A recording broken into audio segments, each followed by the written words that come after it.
I am about to attempt another one of the craziest Minecraft challenges ever invented. This is basically a 100 days hardcore ocean only challenge, but there is a twist. This is the old ocean. First of all, yes, there is land, but please don't click away. These little islands generate, and there is nothing I can do about this, but it's important to note that they are absolutely necessary in order for this challenge to be possible. Because the only thing that spawns out in the water are squids. There is no way for me to get food from these squid, so they are completely useless to me. Just like with my old Nether challenge, the goal is to survive hardcore mode in one of Minecraft's harshest environments before it was updated. That is why I am in Minecraft version 1.12.2, which is right before the aquatic update happened, meaning there aren't any warm ocean biomes, coral, sunken ships, buried treasure, underwater ruins, or drowned. Swimming hasn't even been added to the game. Ocean monuments and guardians have been added though, so we need to watch out for them. After swimming in circles all day, the night finally came. Just in case I haven't made it clear, going on dry land would be leaving the ocean, which is against the rules.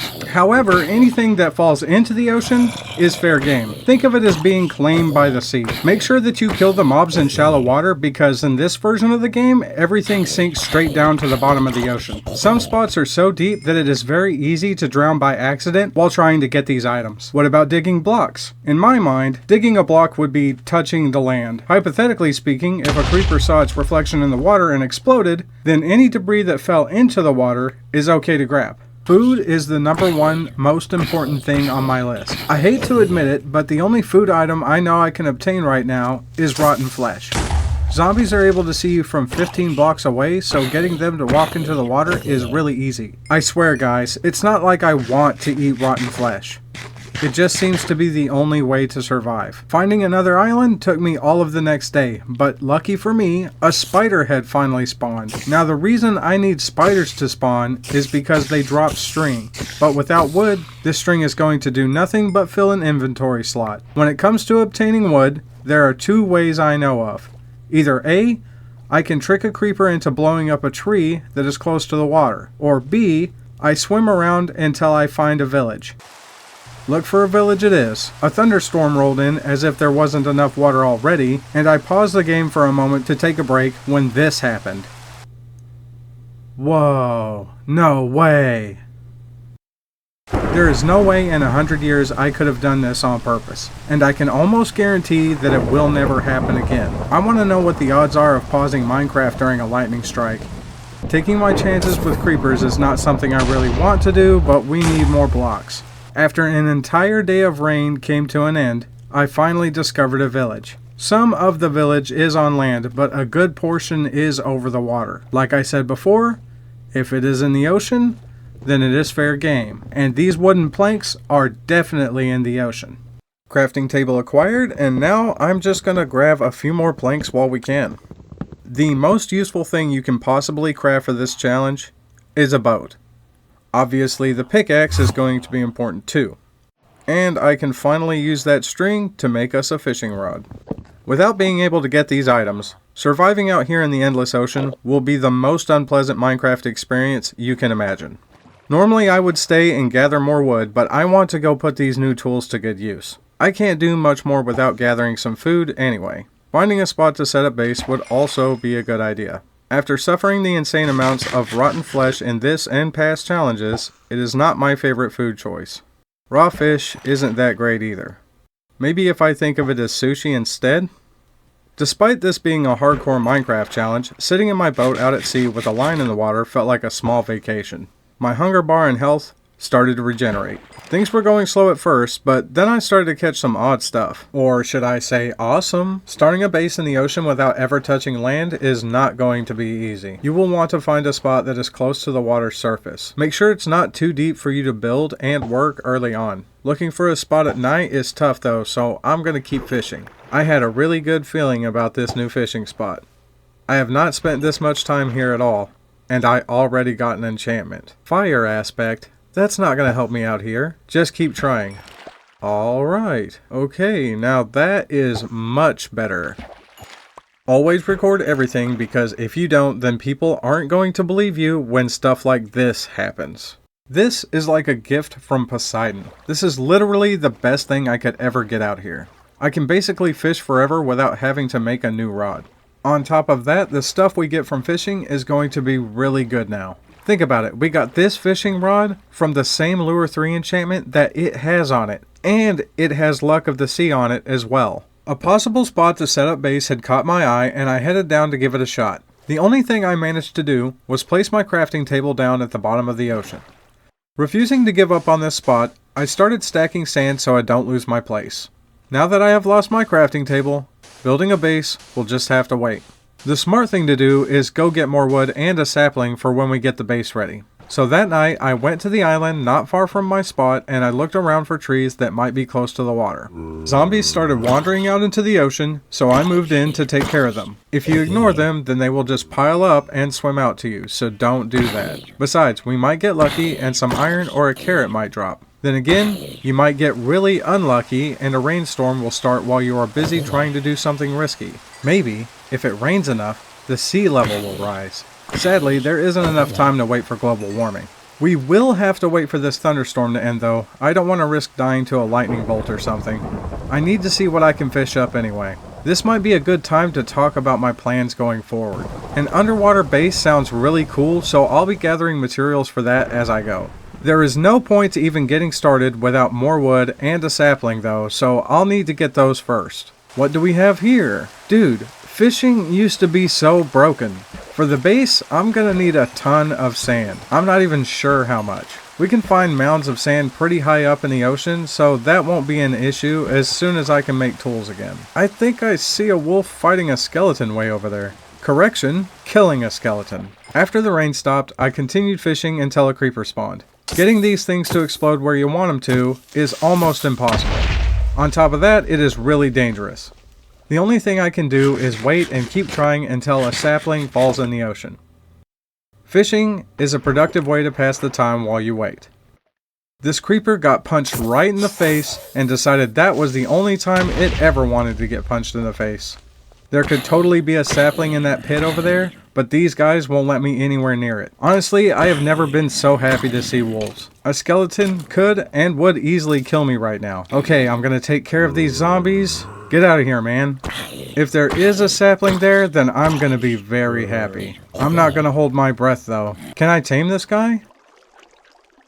I can. We have a dog. As long as he doesn't drown. Here, let's help him with that. I can't let the dog drown, guys. I mean, come on. I'm totally not doing this because it will push the sapling into the water. Oh, hey, would you look at that? We got an oak sapling. That's not all, though. We also have a loyal attack hound. Good boy. We are gonna have to give you a name. In the boat we go. Time to take you to your new home. Say goodbye to the old island, dog. Sadly, there was no log from the tree, and I still needed wood. Another creeper explosion isn't how I want this video to end either, so I might have to go back to that village. Nothing wrong with taking a break and fishing for a while though, right? You guys have no idea how much fishing footage I have on my hard drive. Hours were spent just fishing. The mystery of what might come up from the depths had me addicted to fishing for that next big catch. If I didn't know any better, I'd say the ocean wanted me to win this. Keeping the new mending bow in my offhand while I fished started to repair it slowly. The fact that both the fishing rod and the bow can repair from just this one action is fantastic. Technically, everything we have gotten from fishing has come from 3 sticks and 2 string. Think about that for a minute. Eventually, me and the dog took a trip back to the village to collect some more wood. I never want to come back here again, so I am going to take down this entire dock. Once the base is finished, I will have a permanent supply of lumber. Now it's back to base to, well, build the base. Being on a lily pad isn't the same as being on land. Remember that. That's crafting table number 2, and now I'm going to make a chest because my inventory is overloaded. Not having to throw any of this stuff into the water to be lost forever feels really nice. Having some open space for loot made me want to fish for more gear, and doing so helped me reach 30 levels. Seriously, the amount of fishing I did in this challenge is regrettable. I really didn't want to use this old trick, but what choice do I have? Even with a shovel or a pickaxe, the water is too deep for me to get anything started. Doors create an air pocket that will allow me to catch my breath. Also, your bubbles will fill up 100% the moment you leave the water instead of gradually like they do in today's Minecraft. And we finally advanced to the Stone Age. With the door in place, I began digging a tunnel into the ocean floor. If you thought I was making good progress before, just wait, because I just started a deep sea drilling project, allowing me to get iron and all the other good stuff down here. Now that we have access to the ores and other materials that are deep under the ocean, making progress on the base should be even easier. Before going too deep, I make sure to find coal for torches, which took me no time at all as usual. Behold, there was light in the darkness, and I was actually ready to get this base started. Thanks to the new mines, I now have a furnace and can cook my fish. For the first time since this challenge started, I can have a cooked meal. After reorganizing my inventory, the hunt for more sand had begun. Realistically, this challenge would be a lot more fun if I allowed myself to just go get sand from these islands. Not that you have to, because there are hills of sand all over the place out here. It's very easy to find. Waiting for the base to be finished before growing my first tree sounds like an unnecessary handicap. So I built a tree room in the cave. Using all of our coal to smelt this sand does not sound appealing either, so yeah, I'm going to need more wood. Let's hit this with some bone meal. Success! Forgive me for spazzing out, I was excited. When I first started this challenge, the possibility that we would be standing next to a tree in a cave deep under the ocean had not crossed my mind. The fact that there was a chest full of enchantments for armor up top motivated me to do some mining. Depth Strider would be really useful right about now. At long last, the first stack of sand is placed in the furnace. Soon, there will be more than enough glass for this project. Having just one spot to get air isn't going to be enough.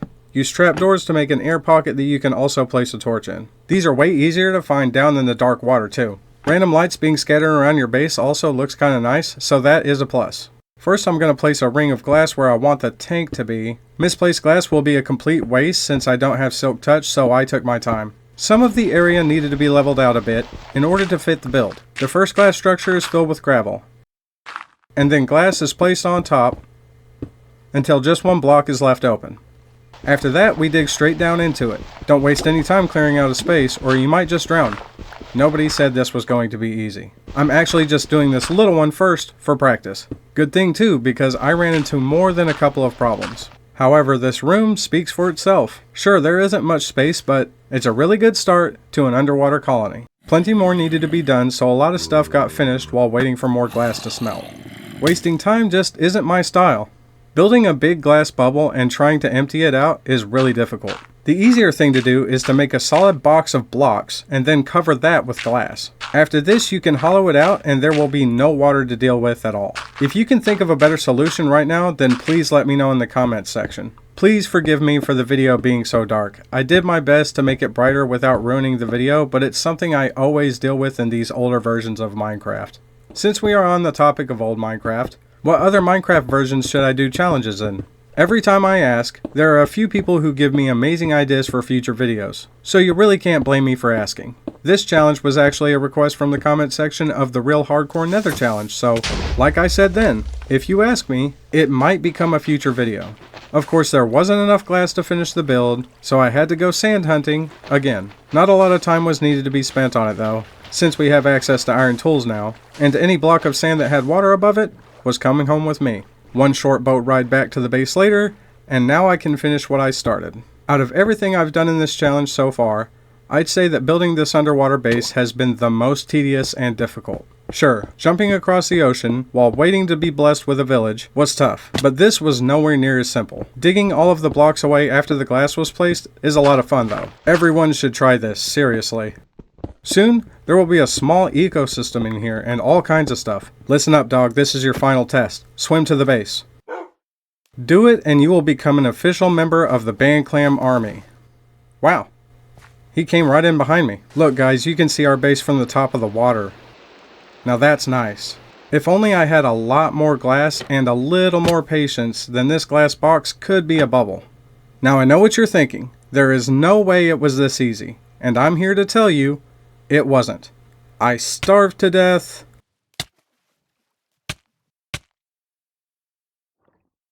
I've exploded. The game spawned me in water too deep to escape. This happened multiple times, and that is exactly why getting rid of those little islands is completely impossible. I've died to zombies, skeletons, drowning, and all of this happened more than once. Making it far enough to build a base at the bottom of the ocean is an amazing feeling. You all know where the challenge is going to go from here, right? Now it's time to see if I can defeat the Ender Dragon. Well, I can beat the Ender Dragon. I just mean in this challenge.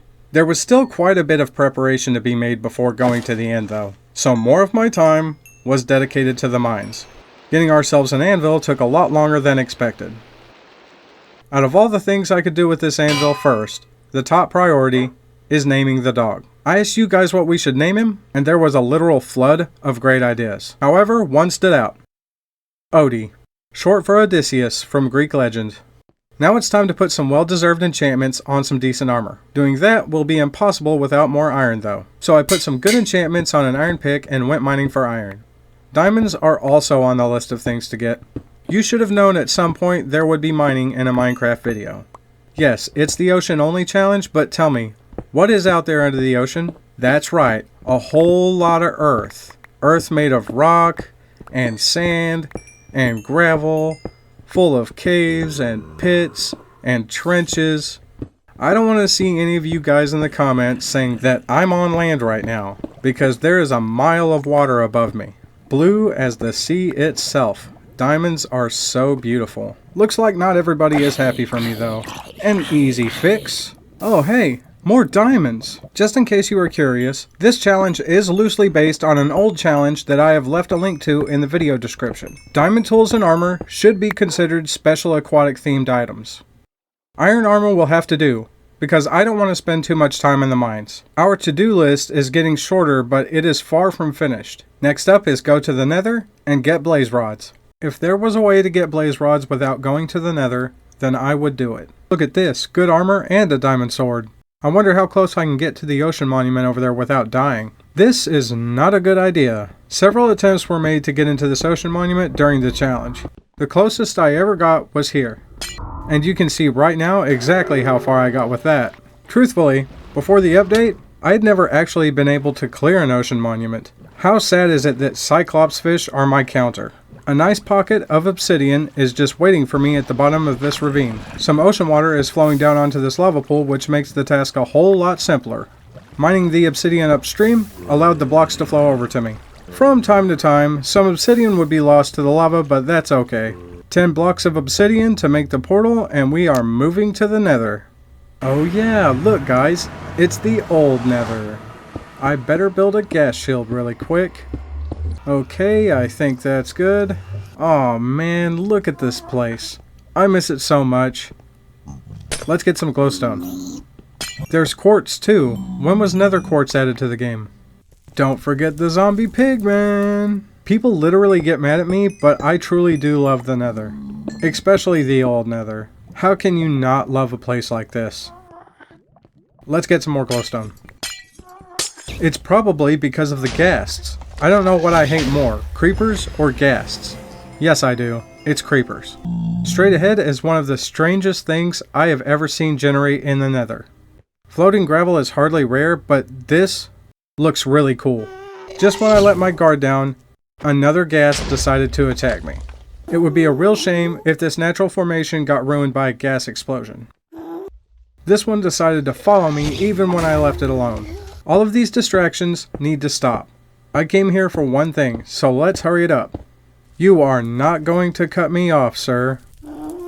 There is no other direction I can go. Miss. Come on.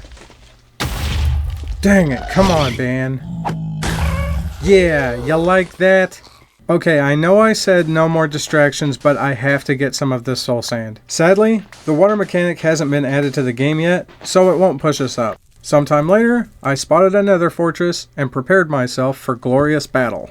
Usually, there are blazes and wither skeletons all over the place trying to murder me. Today, the fortress was eerily calm, until my presence became known to the few mobs that did come to work today. Found a blaze spawner on the far end of the fortress and began putting in some work. The first blaze rod fell right into my pocket, so I put my sword to the next one. Pushing my luck fighting blazes out in the open like this was a really bad idea.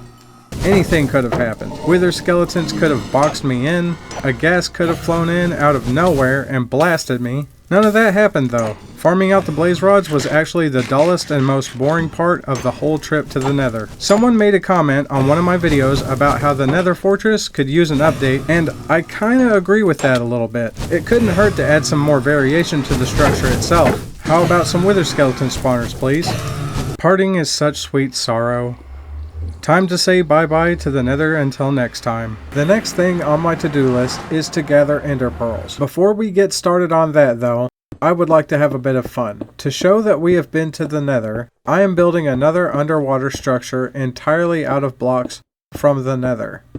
Stories don't always have to be told by a narrator, or written on paper. Glowstone and soul sand only come from one place. So when you put these things in a place that people might not expect them, it tells a story. Lots of you have already started to piece things together, and that tells me that I am doing a good job. Alright, let's swim over to the main bubble and see what this thing looks like from there. Perfect. It's supposed to look like an aether portal. Did I do a good job or what, guys? It looks like the Nether is spilling over into this dimension already. Remember when I said that building an underwater base was the most tedious and difficult thing to do in this challenge? Well, I was wrong. See, Endermen do not like water. So waiting for Endermen to spawn is going to be the worst part of this whole challenge. On top of that, there is no chance of getting one during a rainstorm. You might laugh when I say this, but if it wasn't for this chicken falling in the water, I would have absolutely no way of defeating the Ender Dragon. Can any of you guys guess why that might be? If you thought I was gonna say it, then you haven't been paying attention.